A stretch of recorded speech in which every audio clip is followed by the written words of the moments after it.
Bismillahirrahmanirrahim. Assalamualaikum warahmatullahi wabarakatuh. Bismillah walhamdulillah wassalatu wassalamu ala rasulillah wa ala alihi wa sahbihi wa mawalah. La hawla wa la quwata illa billah, amma ba'd.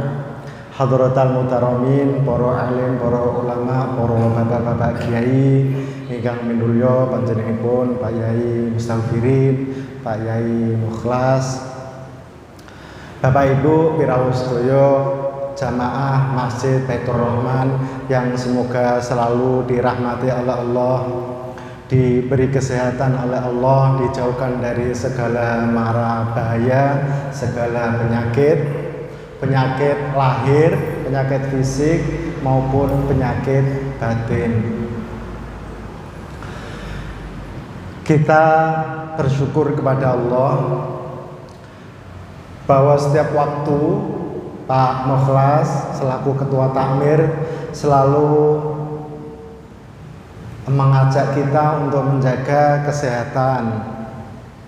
Karena ini corona tidak semakin membaik, tetapi semakin berat. Karena itulah memang kita perlu saling mengingatkan. Termasuk kita bangga masjid kita ini menjadi salah satu masjid yang masih konsisten menjaga protokol kesehatan, prokes, termasuk jaga jarak.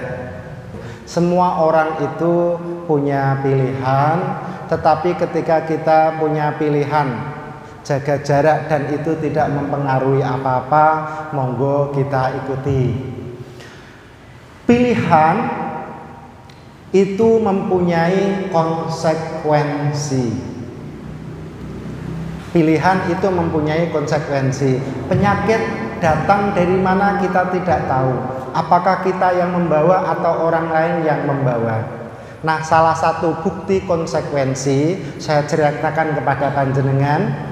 Kemarin Jumat, saya tidak Jumatan di sini, tapi mendapatkan kiriman video saat Jumatan, video dari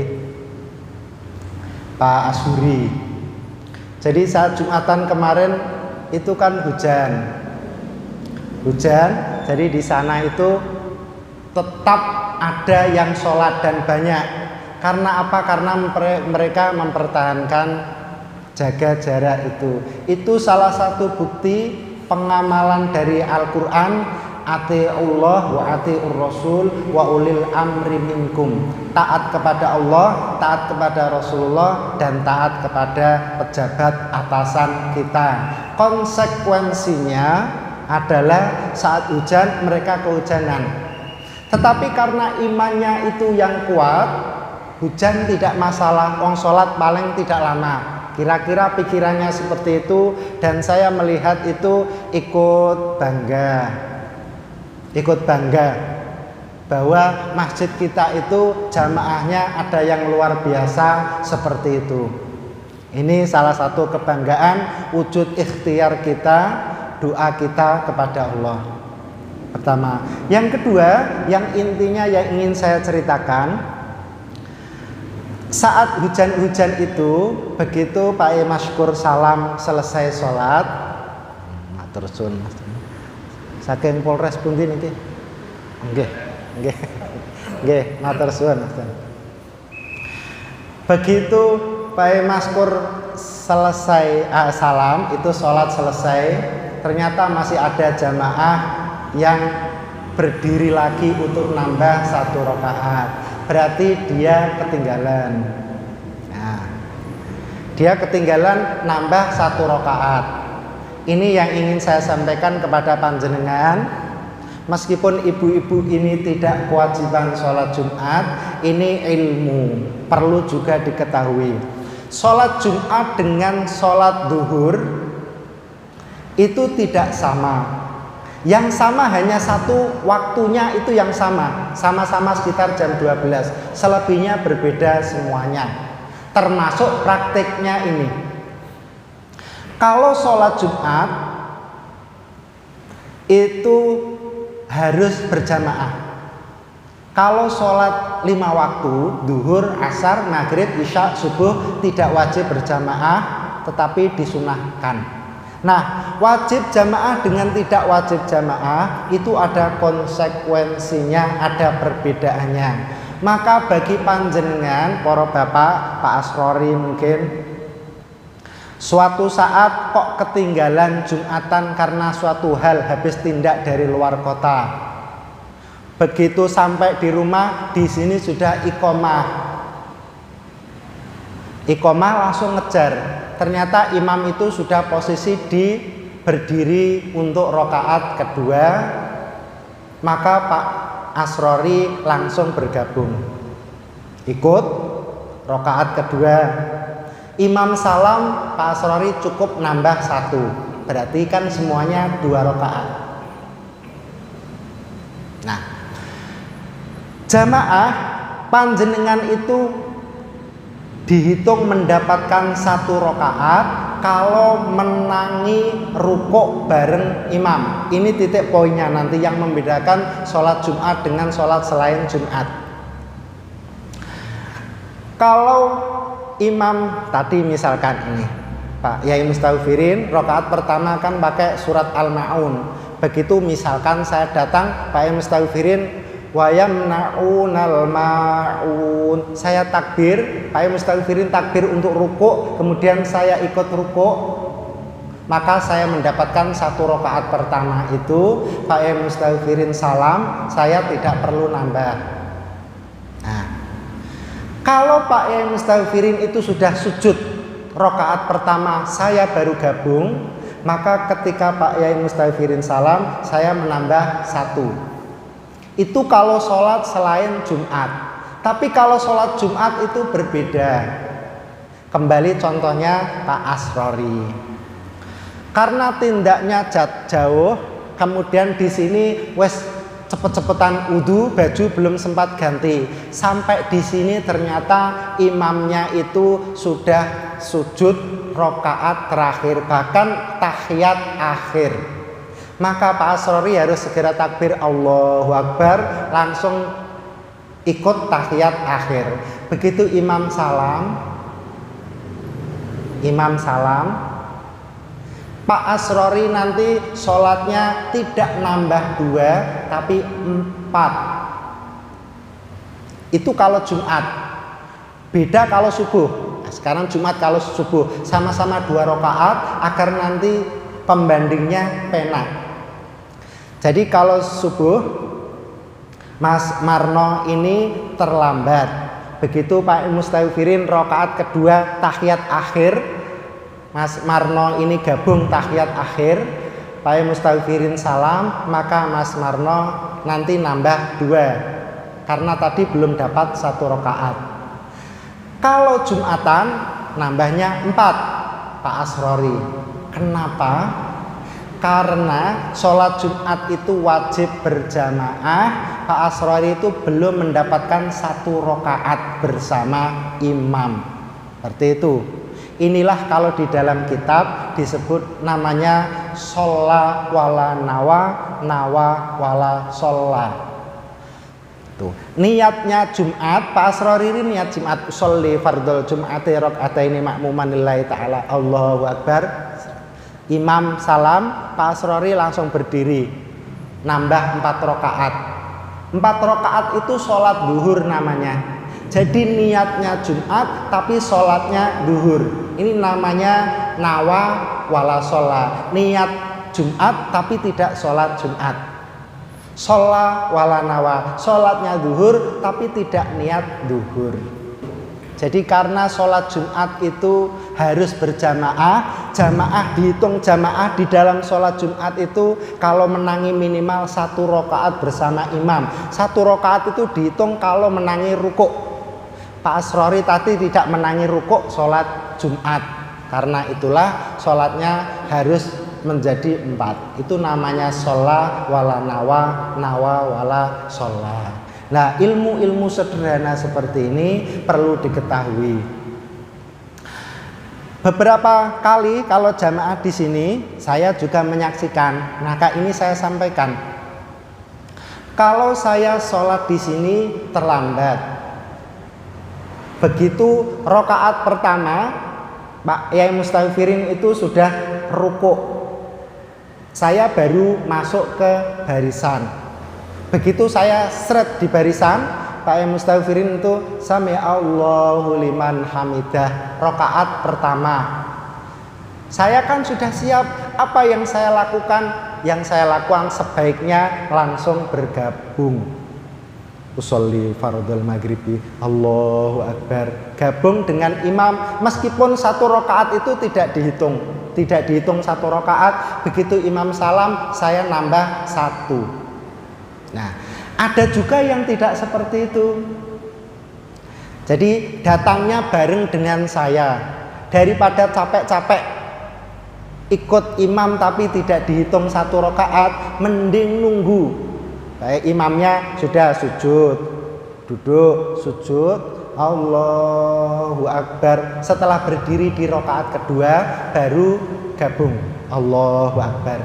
Sementara saya sudah gabung dari tadi. Apa bedanya? Pahalanya sama-sama 27, tapi kualitas pahala beda. Logika mudah menghitung. Panjenengan kalau zikir 1 jam dengan 2 jam, pasti pahalanya banyak 2 jam. Gabung dengan imam 2 menit dengan 2,5 menit, pasti pahalanya banyak yang 2,5 menit. Yang saya lakukan tadi, meskipun tidak dihitung satu rokaat, tetapi langsung segera gabung dengan imam, itu lebih baik daripada yang menunggu imam berdiri lagi untuk rokaat kedua. Ini analognya banyak sekali, saya contohkan analog. Kalau Idul Kurban, pembagian daging kan ada itu nanti untuk ini nanti 1 kilo daging murni. Nah, untuk nanti kelompok ini 1 kilo tetelan. Sama-sama 1 kilo. Para ibu sing nimbang, ini 1 kilo daging murni, yang ini 1 kilo tetelan. Semua orang pasti milih daging murni, meskipun sama-sama 1 kilo. Sama-sama sholat 27 derajat. Tetapi beda, karena yang pertama tadi di awal kualitasnya lebih bagus daripada yang akhir. Logikanya seperti itu. 1 kilo daging murni dengan 2 kilo balungan, panjenengan milih 1 kilo murni. Kenapa? Karena kualitasnya bagus. Ini beda kualitas. Sholat pun seperti itu. Maka panjenengan kalau sholatnya datang kok ketinggalan, imam itu sudah rukuk atau selesai rukuk, tidak usah nunggu imam selesai rakaat pertama, langsung saja gabung. Tidak usah tergesa-gesa. Begitu panjenengan sudah on, langsung Allahu Akbar. Jangan lari dari rumah, bukan melarikan diri. Kita mengejar jamaah, tetapi tidak usah lari-lari. Jalan cepat oke, lari-lari jangan. Karena kalau lari-lari tidak sesuai dengan standar agama. Yang kedua, kalau kita gesusu, nanti tidak segera on. Padahal kalau kita sholat itu harus on dulu. Maka biasanya imam itu kan tenang, anteng dulu, tidak segera takbir. Kenapa? Karena imam itu kan harus sholatnya yang terbaik di antara para jamaah. Karena itu siap-siapnya lebih lama. Gitu. Jamaah pun seperti itu.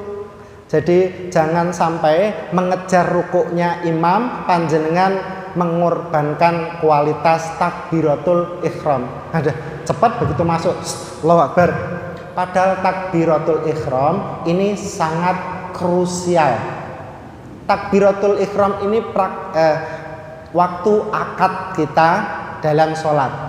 Itu penting. Maka ketinggalan tidak apa-apa. Yang penting sholat kita bagus. Ini ilmu sederhana. Jadi kalau setelah ini panjenengan sudah tambah ilmu seperti ini, maka dipraktikkan. Ilmu yang sidik-sidik, istilah Pak Moklas namanya detail-detail, itu dipraktikkan. Tidak usah nunggu imam selesai rakaat pertama atau kedua. Eman-eman pahalanya kita dapatkan dari sana. Bapak Ibu yang berbahagia, kita ngaji itu tidak hanya untuk mengisi umur kita, tetapi nek iso ya mudeng. Panjenengan tidak mudeng ya alhamdulillah, dapat pahala. Panjenengan mudeng lebih alhamdulillah.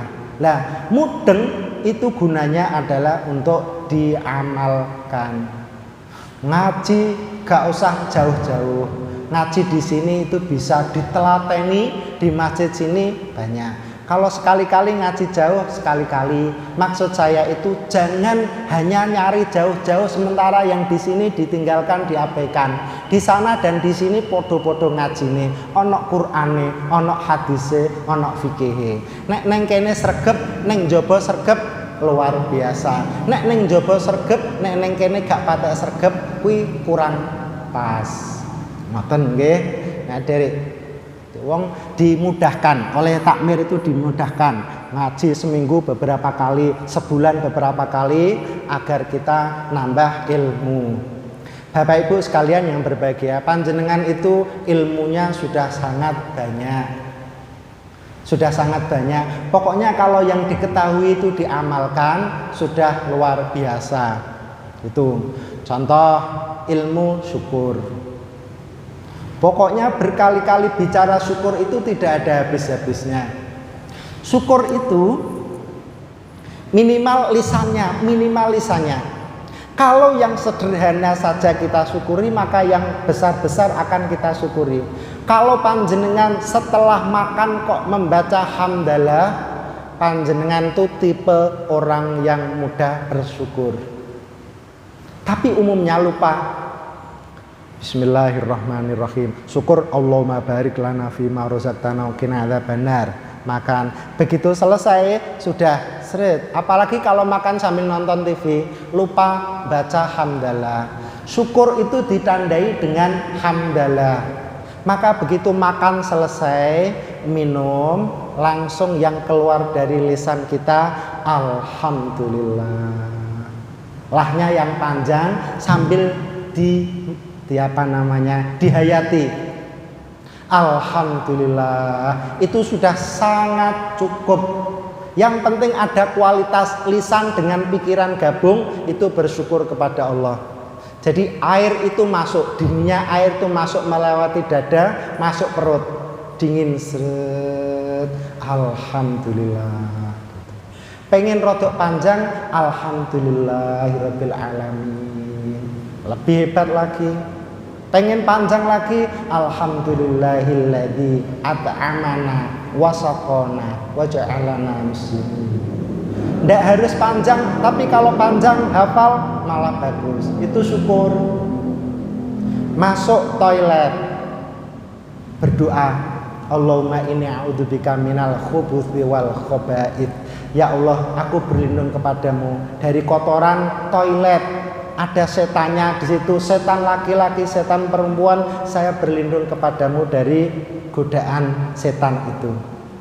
Minta pertolongan kepada Allah. Begitu keluar kaki kanan, kalau keluar kaki kanan dari toilet, lupa, ndak hamdalah. Tadi pertama masuk minta tolongnya kepada Allah. Begitu ditolong oleh Allah, dibebaskan dari kotoran, dibebaskan dari godaan setan. Begitu keluar kluntrung-kluntrung, lupa. Ini tipologi kita, tidak mudah berterima kasih, tidak mudah bersyukur kepada Allah. Begitu keluar dari toilet, dari WC, dari kamar mandi, lisan kita otomatis mengucapkan alhamdulillah. Opo abote ngucap alhamdulillah. Lah kan dongane sing dawa rapal ora apa-apa, minimal hamdalah. Tapi kalau doa keluar toilet hafal malah luar biasa. Alhamdulillahilladzi azhaba 'anil adza wa 'afani. Saya bersyukur kepada Allah yang telah menghilangkan kotoran dari saya, dari diri saya, wa 'afani, dan mensentosakan saya, menyehatkan saya, tetap sehat. Seperti itu. Jadi ilmu sederhana dipraktekkan. Nanti panjenengan kundur. Kok haus ngunjuk bismillahirrahmanirrahim. Sak sedotan selesai alhamdulillah gitu. Pokoknya lisannya itu sedikit-sedikit alhamdulillah seperti itu. Habis makan keluar toilet, nanti panjenengan sare doa yang beberapa waktu yang lalu saya sampaikan. Kalau doa mau tidur ya bismillahirrahmanirrahim, la ilaha illallah. Minimal itu agak panjang, bismika Allahumma ahya bismika amut, la ilaha illallah Muhammadur Rasulullah. Pengen tambah panjang, baca muawwidzatain, baca al-ikhlas. Pengen lebih panjang lagi, ayat kursi. Begitu bangun tidur, jangan lupa yang keluar dari lisan kita pertama adalah alhamdulillah. Begitu melek, alhamdulillah. Lah dungane bangun tidur angel, tidak apa-apa. Alhamdulillah sudah luar biasa. Doa bangun tidur bagaimana? Anak-anak kita hafal, cucune panjenengan hafal. Alhamdulillahilladzi ahyana ba'dama amatana wa ilaihi nusyur. Segala puji bagi Allah yang telah menghidupkan saya setelah mematikan saya. Jadi orang tidur itu seperti orang mati, persis, sama-sama tidak sadar. Bedanya kalau orang mati rohnya tidak dikembalikan, kalau orang tidur rohnya dikembalikan.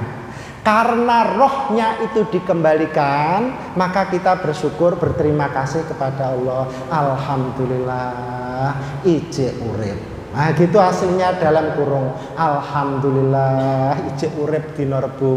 Kamis pagi bangun tidur, alhamdulillah ijek urip menangi dina Kamis. Minimal alhamdulillah latihan. Alhamdulillahilladzi ahyana ba'dama amatana wa ilaihi nusyur. Dan hanya kepada Allah tempat kembali. Begitu bangun tidur kok lupa, kemudian sholat subuh masak. Begitu masak, oh iya tadi saya belum berdoa bangun tidur. Begitu ingat langsung doa alhamdulillah, alhamdulillahilladzi ahyana, dan seterusnya. Latihannya seperti itu. Panjenengan dahar juga gitu. Begitu saking enaknya langsung selesai nonton TV. Selesai nonton TV, oh iya tadi belum doa ya, doa sebelum makan. Apa yang dilakukan? Begitu ingat langsung berdoa.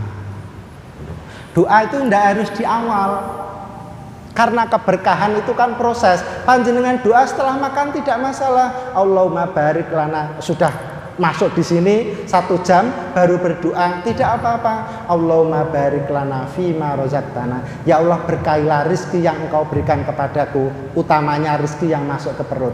Di perut itu kan proses, makan dan minum itu proses. Jadi doa bisa sewaktu-waktu itu bisa. Jadi ini ilmu sederhana. Pokoknya yang namanya syukur itu umumnya diawali dengan hamdalah.